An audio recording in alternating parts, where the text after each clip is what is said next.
Chapter 23. Aunt March settles the question. Like bees swarming after their queen, mother and daughters hovered about Mr. March the next day, neglecting everything to look at, wait upon, and listen to the new invalid, who was in a fair way to be killed by kindness. As he sat propped up in a big chair by Bates' sofa, with the other three close by, and Hannah popping in her head now and then to peek at the dear man, nothing seemed needed to complete their happiness. But something was needed, and the elder ones felt it, though none confessed the fact. Mr. and Mrs. March looked at one another with an anxious expression as their eyes followed Meg. Jo had sudden fits of sobriety and was seen to shake her fist at Mr. Brooks' umbrella, which had been left in the hall. Meg was absent-minded, shy, and silent, started when the bell rang, and colored when John's name was mentioned. Amy said, "Everyone seemed waiting for something and couldn't settle down, which was queer, since father was safe at home." And Bate innocently wondered why their neighbors didn't run over as usual. Laurie went by in the afternoon, and seeing Meg at the window, seemed suddenly possessed with a melodramatic fit, for he fell down on one knee in the snow, beat his breast, tore his hair, and clasped his hands imploringly, as if begging some boon. And when Meg told him to behave himself and go away, he wrung imaginary tears out of his handkerchief and staggered round the corner as if in utter despair. "What does the goose mean?" said Meg, laughing and trying to look unconscious. "He's showing you how your John will go on by and by. Touching, isn't it?" answered Jo scornfully. "Don't say my John, it isn't proper or true," but Meg's voice lingered over the words as if they sounded pleasant to her. "Please don't plague me, Jo. I've told you I don't care much about him, and there isn't to be anything said, but we are all to be friendly and go on as before." "We can't, for something has been said, and Laurie's mischief has spoiled you for me." "I see it, and so does Mother. You are not like your old self a bit, and seem ever so far away from me. I don't mean to plague you and will bear it like a man, but I do wish it was all settled." "I hate to wait, so if you mean ever to do it, make haste and have it over quickly," said Jo pettishly. "I can't say anything till he speaks, and he won't, because father said I was too young," began Meg, bending over her work with a queer little smile, which suggested that she did not quite agree with her father on that point. "If he did speak, you wouldn't know what to say, but would cry or blush, or let him have his own way instead of giving a good, decided no. I'm not so silly and weak as you think. I know just what I should say, for I've planned it all, so I needn't be taken unawares. There's no knowing what may happen, and I wish to be prepared." Jo couldn't help smiling at the important air, which Meg had unconsciously assumed, and which was as becoming as the pretty color varying in her cheeks. "Would you mind telling me what you'd say?" asked Jo more respectfully. "Not at all. You are 16 now, quite old enough to be my confidant, and my experience will be useful to you by and by, perhaps, in your own affairs of this sort." "Don't mean to have any. It's fun to watch other people philander, but I should feel like a fool doing it myself," said Jo, looking alarmed at the thought. "I think not, if you liked anyone very much and he liked you." Meg spoke as if to herself, and glanced out at the lane where she had often seen lovers walking together in the summer twilight. "I thought you were going to tell your speech to that man," said Jo, rudely shortening her sister's little reverie. "Oh, I should merely say, quite calmly and decidedly, 'Thank you, Mr. Brooke, you are very kind, but I agree with father that I am too young to enter into any engagement at present, so please say no more, but let us be friends as we were.'" "That's stiff and cool enough. I don't believe you'll ever say it, and I know he won't be satisfied if you do. If he goes on like the rejected lovers in books, you'll give in, rather than hurt his feelings." "No, I won't. I shall tell him I've made up my mind, and shall walk out of the room with dignity." Meg rose as she spoke, and was just going to rehearse the dignified exit, when a step in the hall made her fly into her seat and begin to sew as fast as if her life depended on finishing that particular seam in a given time. Jo smothered a laugh at the sudden change, and when someone gave a modest tap, opened the door with a grim aspect which was anything but hospitable. "Good afternoon. I came to get my umbrella, that is, to see how your father finds himself today," said Mr. Brooke, getting a trifle confused as his eyes went from one telltale face to the other. "It's very well. He's in the rack. I'll get him, and tell it you are here." And having jumbled her father and the umbrella well together in her reply, Jo slipped out of the room to give Meg a chance to make her speech and air her dignity. But the instant she vanished, Meg began to sidle toward the door, murmuring, "Mother will like to see you. Pray sit down, I'll call her." "Don't go. Are you afraid of me, Margaret? And Mr.?" Brooke looked so hurt that Meg thought she must have done something very rude. She blushed up to the little curls on her forehead, for he had never called her Margaret before, and she was surprised to find how natural and sweet it seemed to hear him say it. Anxious to appear friendly and at her ease, she put out her hand with a confiding gesture and said gratefully, "How can I be afraid when you have been so kind to Father? I only wish I could thank you for it." "Shall I tell you how?" asked Mr. Brooke, holding the small hand fast in both his own, and looking down at Meg with so much love in the brown eyes that her heart began to flutter, and she both longed to run away and to stop and listen. "Oh no, please don't, I'd rather not," she said, trying to withdraw her hand and looking frightened in spite of her denial. "I won't trouble you. I only want to know if you care for me a little, Meg." "I love you so much, dear," added Mr. Brooke tenderly. This was the moment for the calm, proper speech, but Meg didn't make it. She forgot every word of it, hung her head, and answered, "I don't know," so softly that John had to stoop down to catch the foolish little reply. He seemed to think it was worth the trouble, for he smiled to himself as if quite satisfied, pressed the plump hand gratefully, and said in his most persuasive tone, "Will you try and find out?" "I want to know so much, for I can't go to work with any heart until I learn whether I am to have my reward in the end or not." "I'm too young," faltered Meg, wondering why she was so fluttered, yet rather enjoying it. "I'll wait, and in the meantime, you could be learning to like me. Would it be a very hard lesson, dear?" "Not if I chose to learn it, but—" "Please choose to learn, Meg. I love to teach, and this is easier than German," broke in John, getting possession of the other hand, so that she had no way of hiding her face as he bent to look into it. His tone was properly beseeching, but stealing a shy look at him, Meg saw that his eyes were merry as well as tender, and that he wore the satisfied smile of one who had no doubt of his success. This nettled her. Annie Moffat's foolish lessons in coquetry came into her mind, and the love of power, which sleeps in the bosoms of the best of little women, woke up all of a sudden and took possession of her. She felt excited and strange, and not knowing what else to do, followed a capricious impulse, and withdrawing her hands, said petulantly, "I don't choose. Please go away and let me be." Poor Mr. Brooke looked as if his lovely castle in the air was tumbling about his ears, for he had never seen Meg in such a mood before, and it rather bewildered him. "Do you really mean that?" he asked anxiously, following her as she walked away. "Yes, I do. I don't want to be worried about such things. Father says I needn't, it's too soon, and I'd rather not. Mayn't I hope you'll change your mind by and by?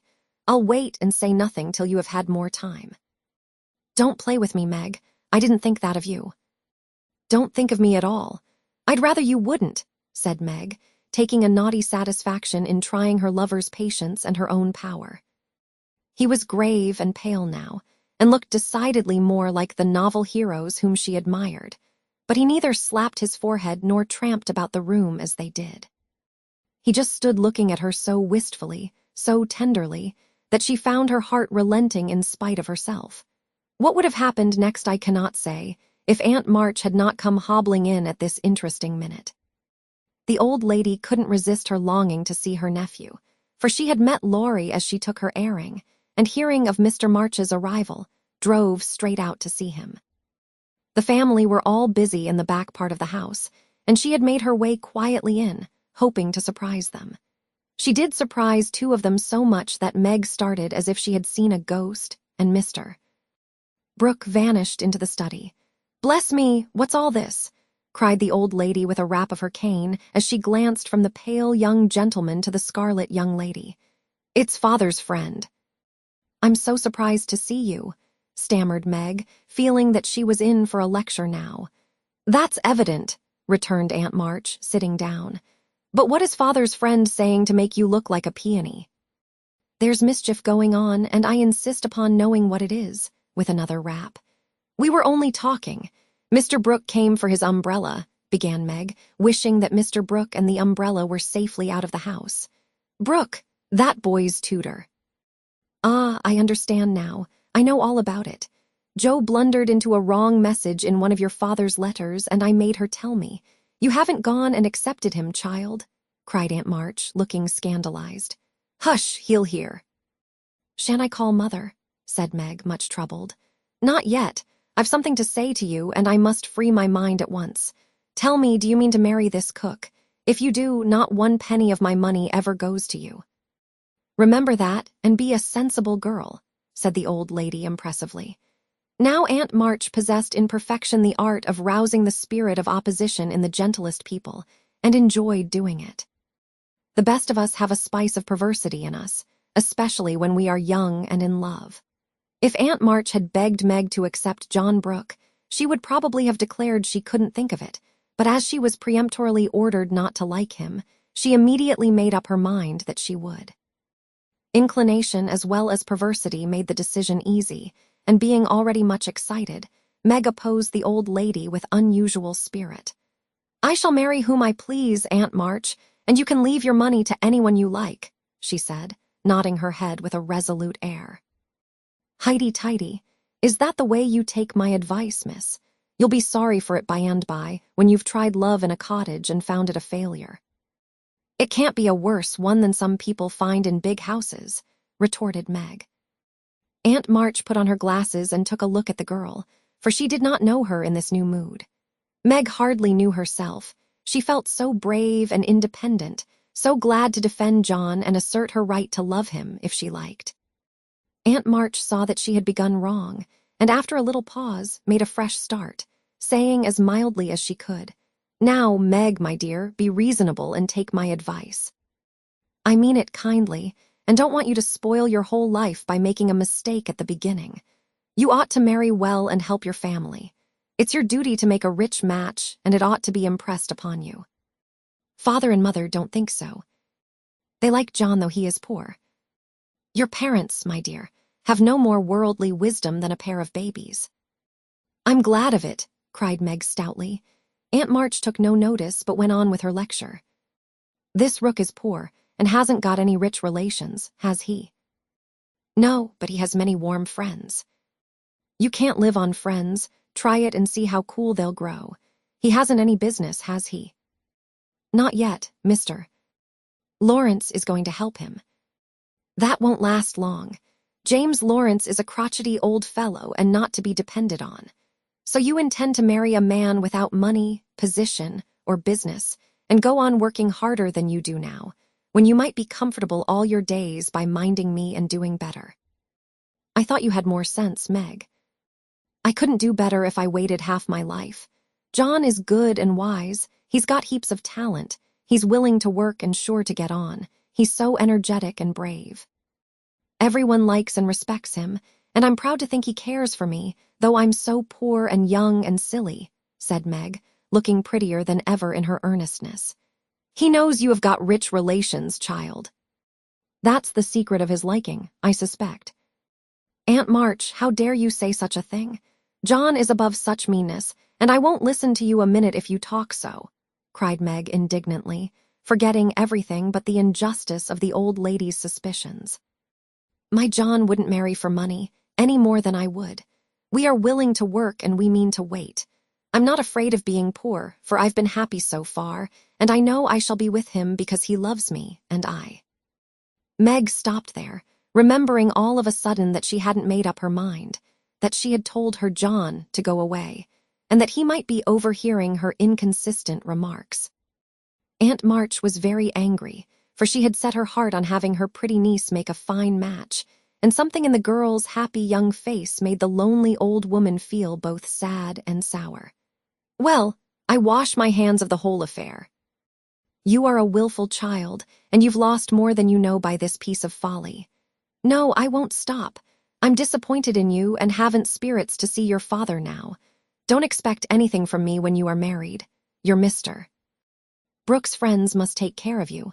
I'm done with you forever." And slamming the door in Meg's face, Aunt March drove off in high dudgeon. She seemed to take all the girls' courage with her, for when left alone, Meg stood for a moment, undecided whether to laugh or cry. Before she could make up her mind, she was taken possession of by Mr. Brooke, who said all in one breath, "I couldn't help hearing, Meg. Thank you for defending me, and Aunt March for proving that you do care for me a little bit." "I didn't know how much till she abused you," began Meg. "And I needn't go away, but may stay and be happy, may I, dear?" Here was another fine chance to make the crushing speech and the stately exit, but Meg never thought of doing either, and disgraced herself forever in Joe's eyes by meekly whispering, "Yes, John," and hiding her face on Mr. Brooke's waistcoat.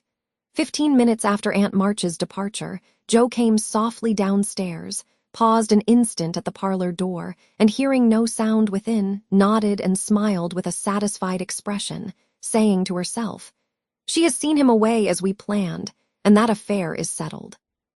I'll go and hear the fun, and have a good laugh over it." But poor Joe never got her laugh, for she was transfixed upon the threshold by a spectacle which held her there, staring with her mouth nearly as wide open as her eyes. Going in to exult over a fallen enemy, and to praise a strong-minded sister for the banishment of an objectionable lover, it certainly was a shock to behold the aforesaid enemy serenely sitting on the sofa, with the strong-minded sister enthroned upon his knee, and wearing an expression of the most abject submission. Joe gave a sort of gasp, as if a cold shower bath had suddenly fallen upon her, for such an unexpected turning of the tables actually took her breath away. At the odd sound, the lovers turned and saw her.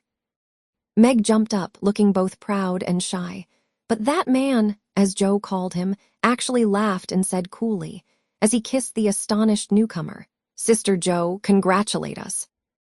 That was adding insult to injury. It was altogether too much, and making some wild demonstration with her hands, Joe vanished without a word. Rushing upstairs, she startled the invalids by exclaiming tragically as she burst into the room, "Oh, do somebody go down quick. John Brooke is acting dreadfully, and Meg likes it." Mr. and Mrs. March left the room with speed, and casting herself upon the bed, Joe cried and scolded tempestuously as she told the awful news to Bate and Amy. The little girls, however, considered it a most agreeable and interesting event, and Joe got little comfort from them, so she went up to her refuge in the garret and confided her troubles to the rats. Nobody ever knew what went on in the parlor that afternoon, but a great deal of talking was done, and quiet Mr. Brooke astonished his friends by the eloquence and spirit with which he pleaded his suit, told his plans, and persuaded them to arrange everything just as he wanted it. The tea bell rang before he had finished describing the paradise which he meant to earn for Meg, and he proudly took her in to supper, both looking so happy that Joe hadn't the heart to be jealous or dismal.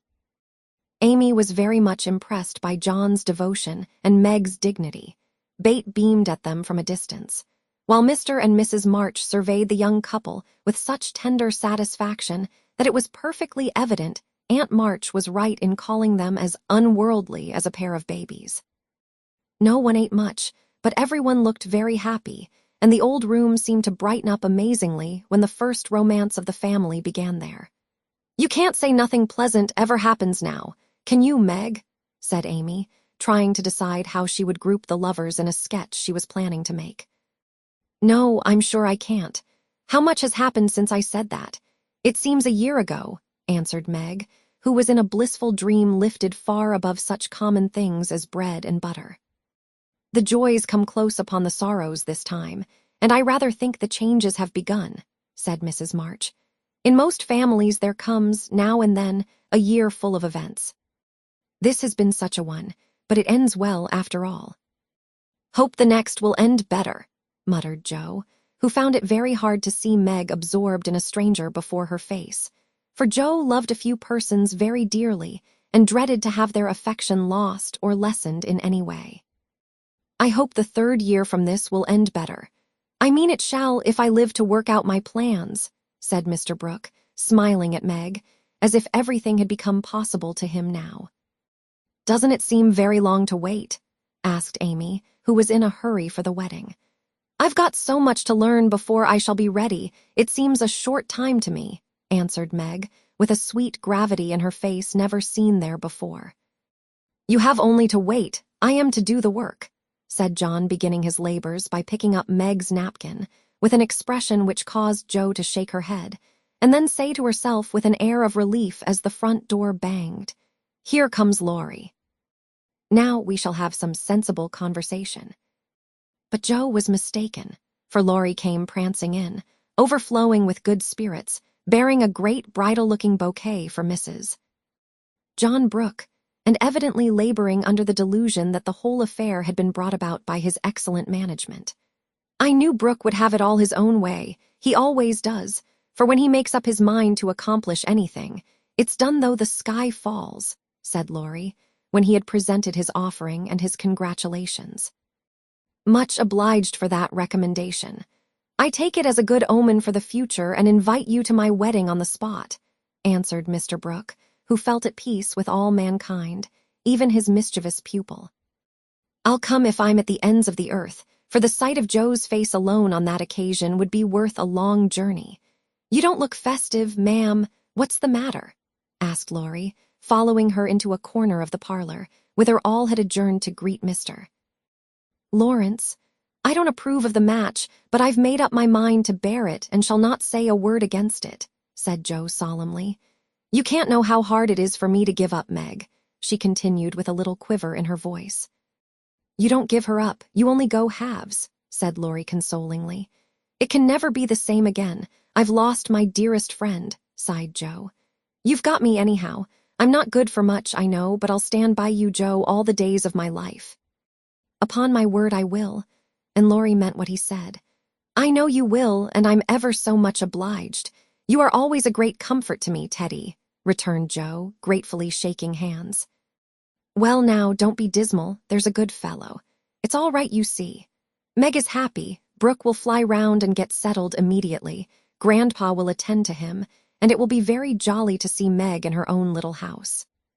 We'll have capital times after she is gone, for I shall be through college before long, and then we'll go abroad on some nice trip or other. Wouldn't that console you?" "I rather think it would, but there's no knowing what may happen in 3 years," said Jo thoughtfully. "That's true. Don't you wish you could take a look forward and see where we shall all be then?" "I do," returned Laurie. "I think not, for I might see something sad, and everyone looks so happy now, I don't believe they could be much improved." And Jo's eyes went slowly round the room, brightening as they looked, for the prospect was a pleasant one.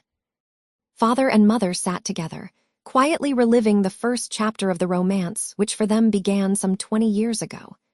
Amy was drawing the lovers, who sat apart in a beautiful world of their own, the light of which touched their faces with a grace the little artist could not copy. Bate lay on her sofa, talking cheerily with her old friend, who held her little hand as if he felt that it possessed the power to lead him along the peaceful way she walked. Jo lounged in her favorite low seat, with the grave, quiet look which best became her, and Laurie, leaning on the back of her chair, his chin on a level with her curly head, smiled with his friendliest aspect, and nodded at her in the long glass which reflected them both. So the curtain falls upon Meg, Jo, Bate, and Amy. Whether it ever rises again depends upon the reception given the first act of the domestic drama called Little Women.